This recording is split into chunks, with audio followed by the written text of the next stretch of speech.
ഇത് ഞണ്ട് കറി ഉണ്ടാക്കണേ കേട്ടോ. ഞണ്ട് എനിക്കറിയില്ല, ഞാനൊന്ന് പരീക്ഷിച്ച് നോക്കണതാണ്. ആദ്യം ഇച്ചിരി ചെറിയ ഉള്ളിയും ഞാൻ വീഡിയോ എടുക്കണില്ല എന്ന് ഓർത്തുകൊണ്ടിരുന്ന കേട്ടോ. അത് കഴിഞ്ഞിട്ട് പിന്നെ അന്ന് ചുമ്മാ ഒന്ന് എടുത്ത് നോക്കിയേക്കാം, എനിക്കറിയില്ല എന്നാലും നോക്കണം. ഇപ്പം ചുമ്മാ ഒന്ന് തോന്നിയതാണ് എടുക്കാമെന്ന് വീഡിയോ. ഇത് വെളിച്ചെണ്ണ ഒഴിച്ച് ഉലുവയും കടുകും കൂടി, കടുക് വറുത്ത് ചുവന്ന ഉള്ളി, ഇഞ്ചി, വെളുത്തുള്ളി, പച്ചമുളക് എല്ലാം കൂടെ ഇട്ട് ശരിക്കും വരട്ടിയെടുത്തേ. അത് കഴിഞ്ഞിട്ട് കുരുമുളക് പൊടി, മീറ്റ് മസാല, മുളക് പൊടി, മല്ലിപ്പൊടി, മഞ്ഞൾ പൊടി, ഉപ്പ് എല്ലാം കൂടെ ഇട്ട് ഞാൻ ശരിക്കും ഒന്ന് വരട്ടി കേട്ടോ. ശരിക്കും ആ പച്ചമണമൊക്കെ ഒന്ന് മാറണം. ഞാൻ നന്നായിട്ട് വെളിച്ചെണ്ണ ഒഴിച്ചതാട്ടോ. അത് ഇപ്പം ഇങ്ങനെ പൊടിയൊക്കെ ഇട്ടുകൊണ്ട് അത് ആദ്യം പോലും കാണിക്കാൻ പറ്റിയില്ല. ഞാനത് ഇപ്പം ചുമ്മാ ഒന്ന് എടുത്ത് നോക്കാമെന്ന് ഓർത്താൽ ഞാൻ തന്നെ ഇപ്പം ഇവിടെ ഉള്ളൂ. അതുകൊണ്ട് ചുമ്മാ ഒന്ന് പരീക്ഷിച്ച് നോക്കുന്നതാണ്. ഇതിൻ്റെ അകത്ത് എന്നൊക്കെ ഇടുന്നതെന്ന് എനിക്ക് കറക്റ്റായിട്ട് അറിയില്ല. ഞാൻ മീനൊക്കെ വെക്കുന്ന പോലെ തന്നെ അങ്ങ് എല്ലാം കൂടെ ഇട്ടു എന്നുള്ളൂ. ഇപ്പം എല്ലാം ഒരുമാതിരി ആയിട്ടുണ്ട്. പിന്നെ ഇത് കണ്ടോ, ഇത് ഞാൻ ആ ഞണ്ട് കുരുമുളക് പൊടിയും മഞ്ഞൾ പൊടിയും മുളക് പൊടിയും മീറ്റ് മസാലയും കൂടി ഒരു നുള്ളിട്ട് ഉപ്പും കൂടി ഇട്ട് ഞാനിത് ഒരു അരമണിക്കൂർ കഴിഞ്ഞു കേട്ടോ തിരുമ്മി വെച്ചിട്ട്.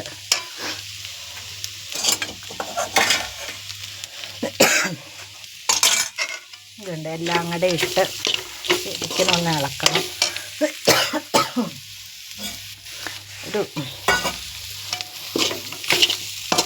ഇങ്ങനെയൊക്കെയാണോയെന്ന് എനിക്കറിയില്ല. അറിയാവുന്നവർ കമൻ്റ് ഇടണം. എനിക്ക് ഒരു നുള്ളിലത്ത് ഒത്തിരി വെള്ളം ഒഴിക്കണ്ട കേട്ടോ. ഞാൻ ഒരു ശകലം വെള്ളം ഒഴിച്ചതാണ്. ഇത് തക്കാളിയൊക്കെ ഇട്ടാക്കണോണ്ട് ശരിക്കും പറഞ്ഞാൽ അതിൻ്റെ അകത്തൊക്കെ ആൾക്കാർ കുടംപുളിയൊക്കെ ഇടുമെന്ന് പറഞ്ഞു. പക്ഷേ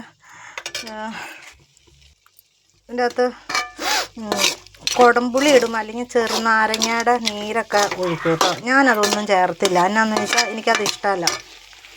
ഞാനിത് പുറത്തുനിന്ന് കൂട്ടിയിട്ടുണ്ട്. അന്നേരം ഇങ്ങനെ അവരിതൊന്നും ചേർത്തില്ല. തക്കാളി നന്നായിട്ട് അവർ ചേർത്തത്. ഞാൻ ഷാപ്പിൽ നിന്ന് കേട്ടോ കഴിച്ചേക്കണത്. പാല പോണ വഴിക്ക് ഒരു ഷാപ്പുണ്ട്. അവിടെ എല്ലാവർക്കും സ്ത്രീകൾക്കൊക്കെ കയറി കഴിക്കാവുന്ന ഒരു ഷാപ്പാണ്. അതിൻ്റെ അകത്ത് ഉപ്പ് ആദ്യം ഇട്ടായിരുന്നു. എല്ലാ കൂട്ടും ഇട്ട് കഴിഞ്ഞപ്പോൾ ഞാൻ ആദ്യം മുതൽ കാണിക്കാൻ എനിക്ക് പറ്റിയില്ല. ഞാനത് ചുമ്മാ ഒന്ന് പരീക്ഷിക്കാൻ വേണ്ടി, എനിക്ക് അതിനെക്കുറിച്ച് കറക്റ്റായിട്ട് അറിയില്ലാത്തതുകൊണ്ട് ഇനി ഒന്ന്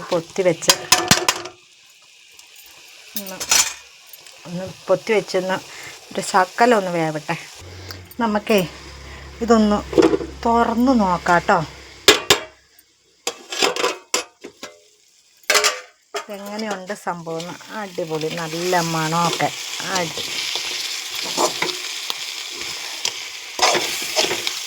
നല്ല മണമൊക്കെ വന്നുണ്ടേ.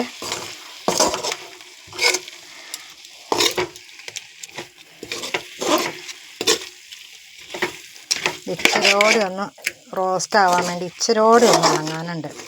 ഒരു നുള്ള് ഞാൻ അതിൻ്റെ അകത്തൊരു ശകലം വെള്ളം ഒഴിച്ചായിരുന്നല്ലോ, അതുകൊണ്ട് ഇച്ചിരോടെ ഒന്ന് സെറ്റപ്പ് ആവാനുണ്ട്. നോക്കട്ടെ കേട്ടോ. ഒന്നോടെ മൂടി വെച്ചേക്കാം. നമുക്കേ ഒന്നോടെ ഒന്ന് തുറന്ന് നോക്കാം കേട്ടോ. ഒന്ന് എൻ്റെ റോസ്റ്റായി വന്നു. വെന്തു കേട്ടോ. ഇത്ര അത് വെന്താൽ മതി. ഞാൻ തീ കുറച്ചിട്ടാട്ടോ വേവിക്കണത്. എന്നാലും അത് ഒത്തിരി വേവാനില്ലല്ലോ. ദേ നോക്കിക്കേ, നല്ല മണം കേട്ടോ. ഇത് ഞാൻ ഒന്നോടെയും പറഞ്ഞു തരാം. ഞാൻ ആദ്യമേ അത് ചെയ്തില്ല. എന്നുവെച്ചാൽ ഞാൻ തന്നെ ആയതുകൊണ്ട് വീഡിയോ എടുക്കൽ എനിക്കറിയില്ലായിരുന്നു. അപ്പോൾ അത് ചേട്ടൻ കടയിൽ പോയായിരുന്നു. അതുകൊണ്ട് ഞാനത് ചുമ്മാ എല്ലാം ആയി കഴിഞ്ഞപ്പോഴാട്ടോ എനിക്ക് തോന്നിയത്.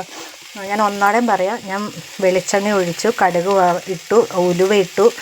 അതെല്ലാം പൊട്ടി കഴിഞ്ഞിട്ട് ചെറിയ ഉള്ളി, പച്ചമുളക്, ഇഞ്ചി, വെളുത്തുള്ളി, കരിവേപ്പില ഇല്ലായിരുന്നു, അതുകൊണ്ട് കരിവേപ്പില ഇട്ടില്ല. ഇതെല്ലാം പച്ചമുളകും എല്ലാം കൂടി ഇട്ട് വരട്ടി.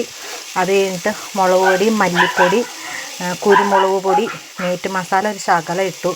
മഞ്ഞൾ പൊടി ശകലോടെ ഇട്ട് വരട്ടിയെടുത്തു. അപ്പം ഞാൻ അതിന് മുമ്പ് ഞണ്ട് നന്നാക്കിയിട്ട് മുളക് പൊടിയും കുരുമുളക് പൊടിയും മഞ്ഞൾ പൊടിയും ഉപ്പിട്ട് തിരുമ്മി വെച്ചായിരുന്നു കേട്ടോ.